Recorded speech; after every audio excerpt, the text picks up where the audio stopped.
Hello, this is Andy Darty, and here is my hopeful message for this week. Waiting with hope. It's pretty normal to go through seasons in our lives where we're waiting on God. Maybe there's something you've been praying for and you still don't have a clear answer. Or maybe you've been at a crossroads for a while and you've been seeking God's guidance for a decision and you still don't have an answer. Whatever it might be, we often find ourselves waiting on God. Well, His Word has some great advice about this. Psalm 27:13 through 14 says, "Wait for the Lord. Be strong and take heart and wait for the Lord." This is a really meaningful passage that David wrote when he was waiting on God to move in his life. God chose David to be the next king of Israel, and he sent Samuel to anoint the young shepherd.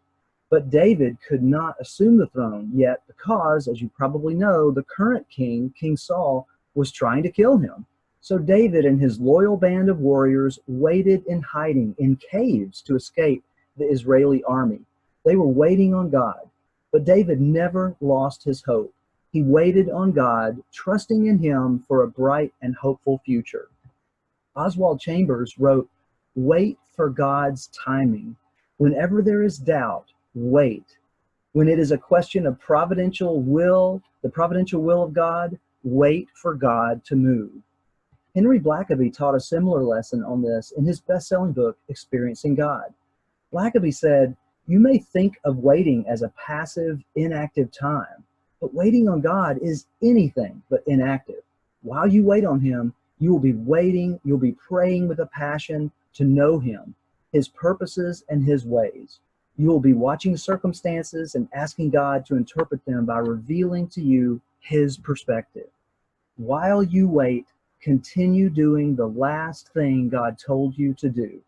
And in waiting, you are shifting the responsibility of the outcome to God, and that's where it belongs.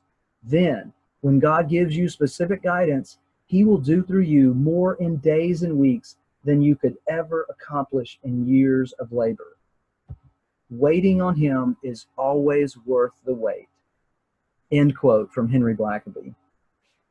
Psalm 5:3 also has something to say about this. It says, "In the morning, O Lord, you hear my voice. In the morning, I lay my request before you and wait in expectation." I love that.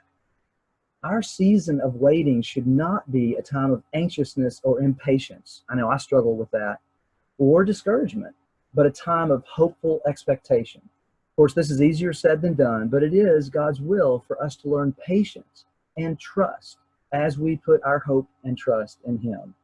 Lastly, I want to end with one of my favorite Bible passages. It's Isaiah 40:31, and it says, "But those who hope in the Lord will renew their strength. They will soar on eagles. They will soar on wings like eagles. They will run and not grow weary. They will walk and not be faint."